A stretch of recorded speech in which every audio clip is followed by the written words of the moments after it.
वारिस देखिए, मैं आपसे बहस करूं, मैं आपके ऊपर चिल्लाऊं, आप मेरे ऊपर चिल्लाएं, उससे समस्या हल नहीं होगी। मैं सवाल बड़ा सीधा पूछ रहा हूं। ओवैसी साहब आपके सर्वोच्च नेता, उन्होंने बोला सम्मान के साथ जीने का अधिकार छीनते हिंदूवादी गुंडे, क्योंकि उनको लगा ये सब हिंदू हैं, तो अब मैं हिंदू पूरे हिंदूवादियों को ही गुंडा बना देता हूं। अब इसमें मुस्लिम लड़के भी सामने आया, तो मुस्लिमवादी गुंडे हैं कि नहीं है वो बोलिए ना। आप लोग तो सेकुलर है ना, तो हिंदूवादी गुंडे मुस्लिमवादी गुंडे, हाँ या ना, हाँ या ना? अरे सुनिए, सुनाइए ना, बोलिए ना। हिंदूवादी गुंडे मुस्लिमवादी गुंडे बोलिए। जिस किसी ने भी की इस तरह की हरकत, उसकी जिस किसी के नहीं, आपने हिंदूवादी गुंडे सोच समझ के ट्विटर पे लिखा। मुस्लिमवादी गुंडे कोई होते हैं कि नहीं होते हैं, मैं पूछ रहा हूं आपसे। आप भी कंडेम करिए। नहीं, मैं क्या कंडेम करूं? हरियाणा में एक महापंचायत बैठी, 50,000 लोग वहां आए, जिसमें खड़े होके कहा कि हमको मुसलमान को मारने का अधिकार भी नहीं है। क्या आपने कंडेम किया? देखिए महत्वपूर्ण क्या है सवाल का जवाब, और आपके पास वारिस जी आज सवाल का जवाब नहीं है। मैं आपसे सवाल पूछ रहा हूं, वारिस एक एक करके रैपिड फायर राउंड करते हैं। आपने एक रैपिड फायर राउंड करते हैं, एक सेकंड उसमें हिंदू लड़के, एक सेकंड वारिस जैसे कार्यक्रमों में रैपिड फायर राउंड होता है, आपके साथ मैं एक रैपिड फायर राउंड करता हूं 10 सेकंड का, फिर संबित मैं आपका रुख कर रहा हूं। आप कह रहे हैं, आप वारिस पठान कह रहे हैं, आप कह रहे हैं कि देखिए आपकी पार्टी के नेता कह रहे हैं कि ये हिंदूवादी गुंडे हैं, क्योंकि उसमें हिंदू लड़के थे, वो हिंदूवादी गुंडे। ठीक है, आपकी बात ऊपर, हाँ या ना? सही कह रहे हैं ना हिंदूवादी गुंडे ओवैसी साहब, हाँ या ना? अब अगला, उसमें मुस्लिम लड़के भी हैं, तो मुस्लिमवादी गुंडे हुए कि नहीं हुए, हाँ या ना?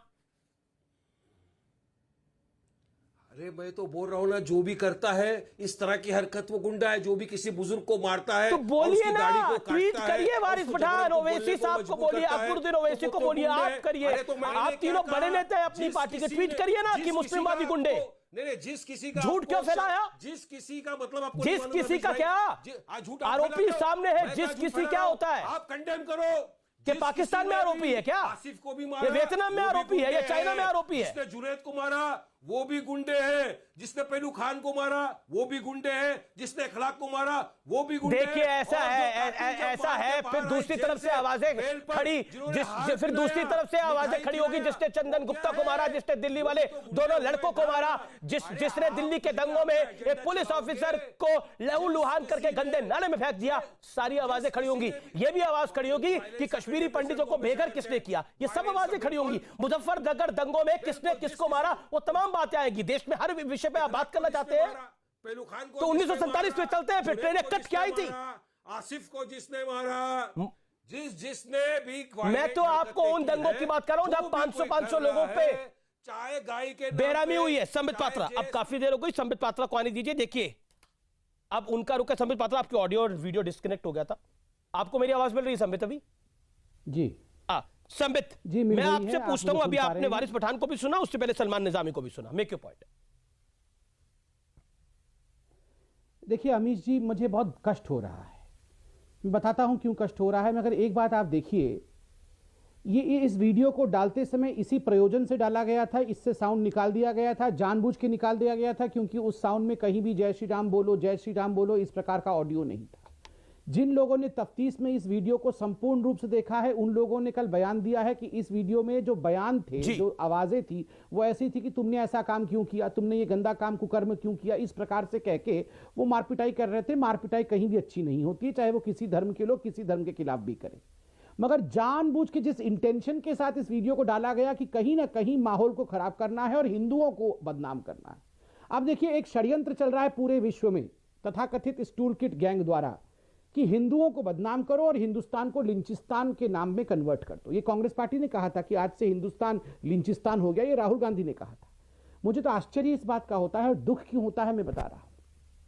आज मई 2 के बाद इतने दिन हो गए, आप देखिए हर दिन कितने लोग मारे जा रहे हैं बंगाल के अंदर, कितने हिंदुओं के ऊपर किस किस प्रकार की प्रताड़नाएं हो रही। किसी महिला के साथ दुष्कर्म, एक 60 साल की महिला के साथ दुष्कर्म हुआ है, वो अभी आई है सुप्रीम कोर्ट, उसने कहा है कि लोगों ने उनके पोते के सामने उनकी इज्जत और आबरू को लूट ली। कितने लोगों को जान से मार दिया जा रहा है। मुसलमान बाहुल्य क्षेत्र में जो हमारे हिंदू भाई रहते थे, वो आज तक अपने गांव वापस नहीं आ पाए हैं और उनसे जजिया टैक्स मांगा जा रहा है। कई पतियों को कहा जा रहा है तुम अगर पत्नी को छोड़ दोगे मुसलमान बस्ती में, तब जाके तुम हमारी बस्ती में आ पाओगे, वरना नहीं आ सकते। मगर एक आवाज किसी की बुलंद नहीं होती है। ये राहुल गांधी अपने कान में तेल डाल के सो जाते हैं, ये कहते तक नहीं है एक आवाज। मगर देखिए, हिंदुओं को बदनाम करने के तुरंत ट्वीट कर दिया, राम भक्तों तुमसे तो हम ये एक्सपेक्ट नहीं करते हैं। अरे ये वही पार्टी के शहजादे हैं जो राम को ही नहीं मानते हैं। भगवान राम काल्पनिक कहने वाले राम भक्तों से ये वही व्यक्ति हैं जिन्होंने कहा था मंदिर वही जाते हैं जो लड़कियों को छेड़ते हैं। ये वो लोग हैं। और ये राणा आयूब, ये सबा नकवी, ये सारे मिलकर देश के नाम को किस प्रकार से पूरे, देखिए ये तो आप आज एक फैक्ट चेकर भी बैठा हुआ था, एक एफआईआर हुआ, तब जाके फैक्ट चेकर ने हटाया है कि हो मुझ नहीं, ये सारी चीजें महत्वपूर्ण है। फैक्ट चेकर अगर अपने फैक्ट को चेक करके नहीं डालता है, फैक्ट चेकर, तो आप सोचिए वो तो फ्रॉड चेकर है। आप कह रहे हो फैक्ट चेकर? हाँ, वो तो फ्रॉड चेकर नहीं है, वो फ्रॉड ही है, वो फ्रॉड ही है खुद ही। आप सोचिए, ये सारे गैंग में बैठकर ये देश को बदनाम करने की कोशिश। मैं एक सवाल छोड़ के जाता हूं, अमीश भाई, आप में से कितने लोग, हम में से, आप तो जानते ही हैं, कितने लोग कांग्रेस में से या हम में से जो सेक्युलर वर्ल्ड है उसमें ध्रुव त्यागी को जानते हैं?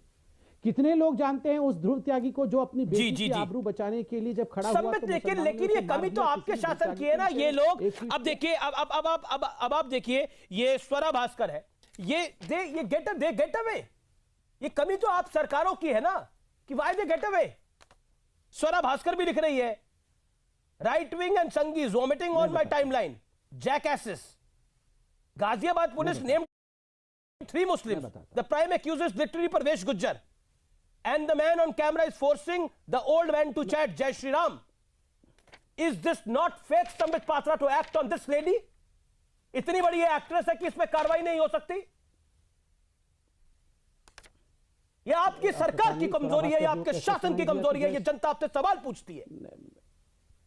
नहीं, मैं बताता हूं, मैं इसका उत्तर देता हूं। पहले तो स्वरा भास्कर को कैसे जय श्री राम वाला सुनाई दिया मुझे तो पता नहीं। हम तो उंगली दे के बैठे नहीं अपने कानों पर जो हमें सुनाई नहीं दे रहा है, और स्वरा भास्कर उंगली हटा के बैठी है कानों से जो उसे सुनाई दे रहा है, मुझे तो पता नहीं।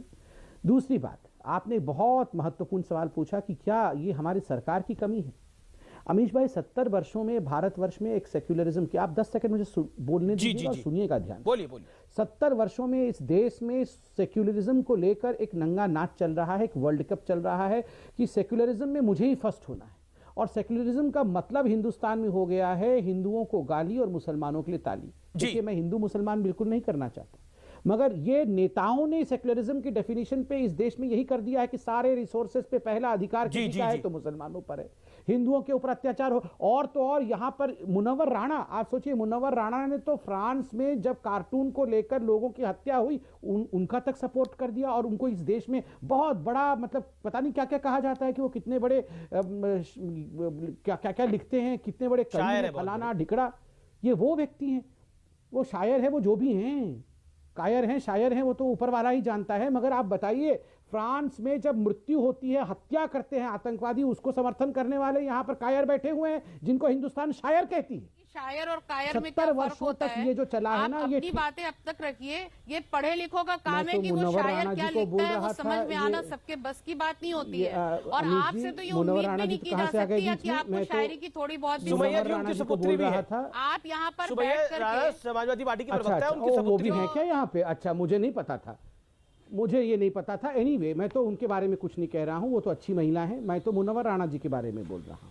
मुनव्वर राणा जी ने फ्रांस में जिन लोगों ने हत्या की उनका सपोर्ट किया है, उसके लिए मुझे शायर वायर होने की कोई आवश्यकता नहीं। मैं अच्छा है जो शायर नहीं हूँ, कम से कम मैं आतंकवादियों का समर्थन करने वाला व्यक्ति तो नहीं हूँ ना। क्या हो जाएगा शायर होके अगर देवगन जी आपकी कहानी सुनते हैं, मैडम, दूसरे को मौका नहीं देते हैं। बड़े नहीं, अभी आपकी भी कहानी सुनेंगे मैडम। मैडम, आपकी भी कहानी सुनेंगे। दूसरे पैनलिस्ट जब बोलते हैं तो बराबर से हमीश ना मैडम, मैं सुमैया जी ऐसा आरोप ना लगाइए, ऐसा आरोप ना लगाइए। आपकी भी पूरी कहानी मैं सुनूंगा, आपकी भी पूरी कहानी सुनूंगा। ये क्या हो गया? गाजियाबाद पर और हकीकत आप का बयां कर दिया। अरे मैंने हकीकत का बयां कर दिया, यहाँ तो आग लग गई है। मैंने हकीकत क्या बयां कर दिया, यहाँ तो आग लग गई है। बताइए, ये अमीश जी, ये हकीकत कितना डरावना था। ये हकीकत इतना डरावना था कि हकीकत के नाम से ही ये भड़क उठी है। मोहतरमा, मैं आपसे गुजारिश करता, इल्तिजा है मेरी आपसे।